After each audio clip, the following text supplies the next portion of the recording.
as our artistic director would like to say, and our executive director would like to say, we are not so much as a community theater, but a theater for the community.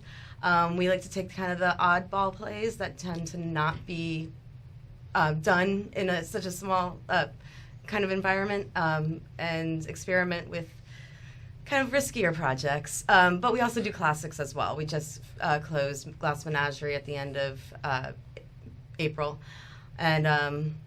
And Vanya and Sonia is a pretty tame play, too, compared to some of the other plays or shows that we've done. You do a lot of shows, too. I mean, looking at the schedule, it looked to me like you're doing something every month. We are trying to. The only way for community, because we are a nonprofit, we operate completely off of volunteers. There are no paid positions. So we have to rely on being able to get licensing. So in order to get licensing, we have to keep shows going, and it's kind of a revolving door of making money, putting on these awesome productions. I mean, the sets are amazing. Kylie is a wizard. Yes, she is. That's her title, wizard. And yeah, basically, if we gotta keep it going so that we can keep producing and bringing more interesting plays to the community. Gotta pay the bills. Gotta pay the bills. Gotta pay the bills. Sam, what got you involved with this? Because I mean, you've done work in the area, and so you're involved in the theater. Yeah. So obviously, coming from a professional background, doing things all over the place, I just saw some people that I loved from both Riverside alumni and also people from outside of that I know. I just knew that they loved theater, and that's all you need to create a good standing theater company and a good quality one. And that's sort of the main thing that I look for in my theaters that I go to work at. And FTE was that and more. And it's been the best experience being with them.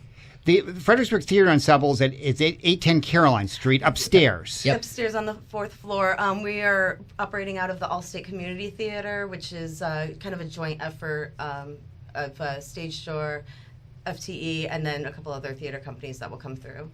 Melissa, what got you involved in this? I was in theater 20 plus years ago in college, and I kind of burnt out, but I ran into a friend that she was in a production. She was in Wonderland Wives, and I talked to the costume designer at the time, and it was like, I miss making costumes, I miss doing this, and it's like, when's your next show? And they're like, we're doing a show a month.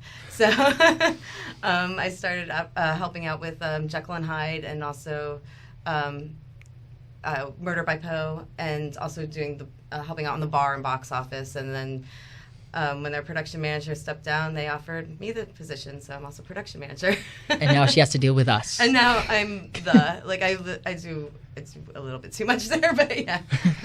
Sam, what is it like for you? What the schedule, the practice schedule, and rehearsals, and that kind of thing? It's a lot. And it's something that we're completely just trying to work through with every actor that comes through that are either professional or don't have the day job outside of this.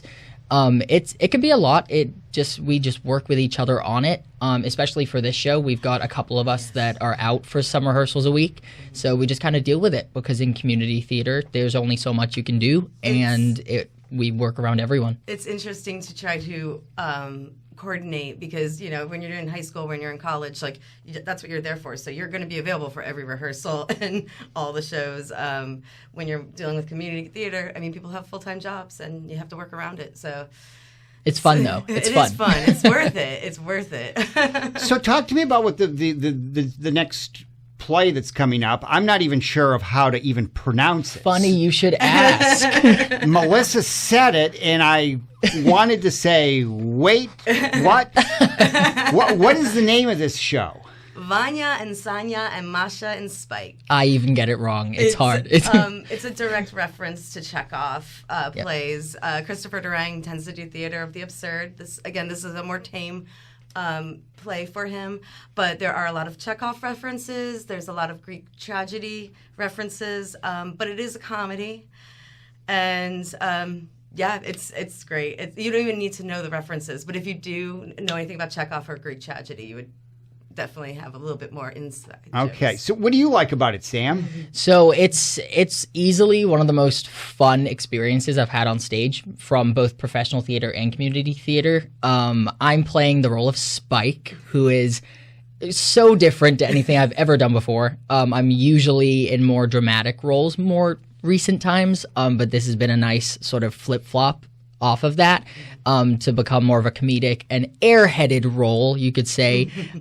He is just Spike. Spike is Spike, and if you come and watch it, you'll see that. It's great. So let me try it. Let me see if I can do this. Vanya and Sonia and Masha and Spike. That was better than I did it the first time. Okay. For sure. Okay. That's why when after the first time you said it, Melissa, I just felt like I think I'm going to let you guys She's the pro. She's handle the pro. this. It's May 20th, the 21st, 22nd, 27th, 28th, and 29th. So it looks like it's over, what, a couple of weekends? Yeah, we have 7 shows over 2 weekends. For people that don't know and haven't checked it out, it sounds as though the Fredericksburg Theatre Ensemble is something to check out. This is a little gem here in the community. And as someone who isn't working on more of the business side of FTE, the one thing I always tell people is if you want to see quality productions and things that you don't usually see on a professional stage, whether it's more absurd theater or maybe that little bit of edge that you're always thinking you may want for more of a cheaper price, FTE is the perfect option in this area, for sure. You get a lot of bang for your buck. We did Agnes of God earlier this year, and we had a stigmata effect on stage. So, we tend to go a little bit above what you would typically see for a community theater.